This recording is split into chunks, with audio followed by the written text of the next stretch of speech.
Greetings.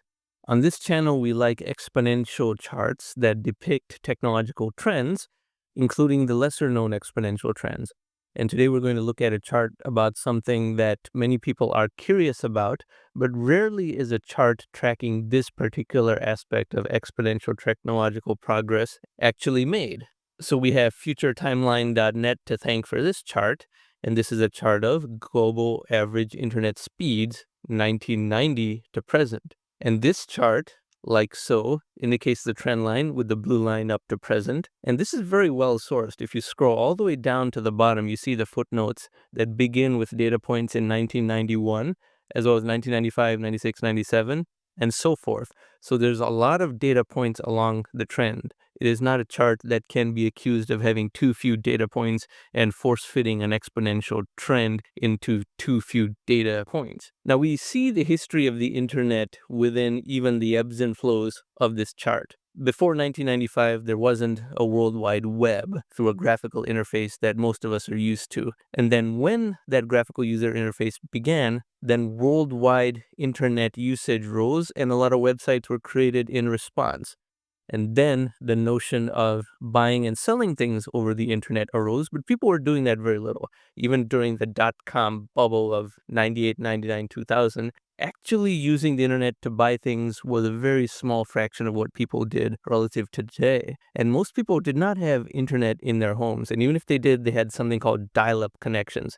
Because people had landline phones, their internet access was through a modem that was through their landline and called dial-up. You would actually hear a dialing process in accessing your internet then, if you remember. And that had speeds in the kilobits per second. When broadband became available, and it was still expensive as of 2001, 2002, most people did not have what was called broadband in their homes. There were two types of broadband, something called DSL and cable. And what was considered broadband was 1.44 megabits per second. And the United States was a laggard in this broadband adoption phase because the US has lower population density than South Korea, Japan, etc. So people started to adopt broadband from 2002 up to 2005 or 6, and that's when broadband started to get mainstream. 1.44 megabits per second became relatively normal, and Wi-Fi hotspots started to spread. I actually worked at Netgear during this time, 2002 to 2009, and Wi-Fi hotspots in the home were all the rage because before you just had dial-up internet, but now everyone in the household could access the internet wirelessly because laptops were also becoming commoditized by that time. The internet was not just one PC in the home, which happened to be a desktop, which people had to take turns sharing. And as speeds rose, other things began to happen, such as wireless data over smartphones and things like that. And in the United States, broadband speeds did not rise as quickly as people had hoped because companies like Comcast had a lot of market share, not a monopoly, but at least too much of a market share that they faced any competitive pressure. And as you can see here, the steep rise until 2010 started to fall away from the trend line.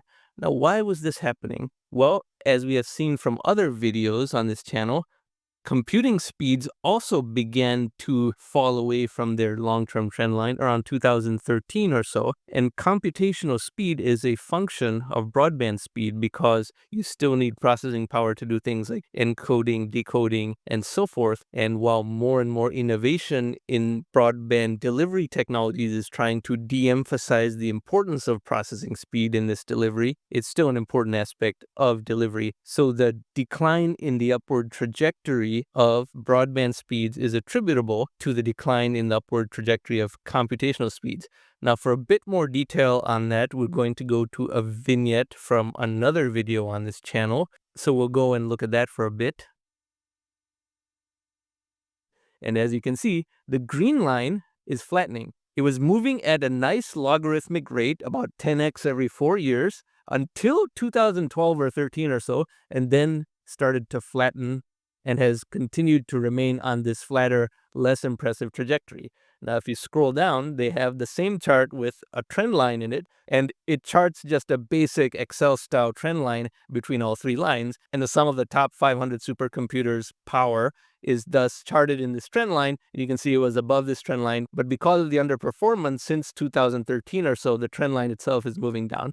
But I say that is validating the lower performance, and that should not, in fact, be the type of trend line they represent. They should have represented the original trend line and underperformance from that. And I'll tell you why. The paradigm of computing that was represented in the old generation, Moore's law specifically, which stipulated that transistor size shrinks every 18 months or so. Some versions of it say every 2 years, some versions say every 18 months. I'll go with 18 months. And therefore, you can cram more and more transistors per unit area to increase computing power. And that worked until 2012 or 13. And here's what has happened, ironically. Once that paradigm began to saturate because they could not shrink transistors anymore, each doubling, each incremental unit of gain became slower and slower and slower. And therefore, I have created my own chart over here. The interesting thing is that Ray Kurzweil, he actually said that, yeah, Moore's law will saturate by a certain time and it will get flatter and flatter. But what he thought would happen is that a new paradigm of computing would come in right away and there would be no time lost. When in fact, that has not happened. And what is occurring now is I have put this green line to show the pre-flattening trend line and where we should be just to maintain this trend line. And this trend line is not just for computing. It goes back through all of economics, evolution, and everything, as you can see through many videos on this channel. And it has centuries of data behind it in an economic sense and billions of years of data behind it in an evolutionary and paleontological sense. But this area of underperformance is what we want to look at, because it's not just that the line is behind the trend line, but the area enclosed by the underperformance is a representation of how much pressure there is to revert back to the trend line. And the pressure is pretty large, because as you can see over here, to get back to the trend line by 2025, we are going to need over a 100x gain in computing power in what is now just 3 years, because we're already into 2022. More realistically, by 2029 to revert back to the trend line, we would need a 1000x gain in computing power just to intercept the trend line in 2029, 7 years from now. And that is not going to happen with the existing paradigm and existing architecture of computing, because the energy consumption is prohibitive. The distance that information has to travel is prohibitive towards speed increases. You have to have much greater integration of all of the components of computing and therefore shorter circuitry distances and so forth. And the company that figures this out is going to achieve a very, very high valuation in an extremely short time, simply because they are fixing a problem that is bottlenecking every other type of technological progress. So as you can see, even though supercomputing has seemingly nothing to do with broadband speeds, supercomputing power progression is a function of the progression of all computing power, which then governs the advance of almost every other type of exponential technology, including broadband speeds. Now, with something like Starlink, delivered by Elon Musk's SpaceX company, the internet speeds available are 200 megabits per second or more, and eventually their goal is to get to 1 gigabit per second, probably in accordance with this red trend line over here. Now, if the next generation of computing architecture were to be commercialized, then we might revert back to the trend line that we saw before 2010, allowing 1 gigabit per second to happen even faster. That is something that even Elon Musk is not directly working on. That has to flow from the computing industry and has to appear in supercomputing first. We are missing out on a lot of modern applications that should have been here by now, 2022, had we stayed on this trend line.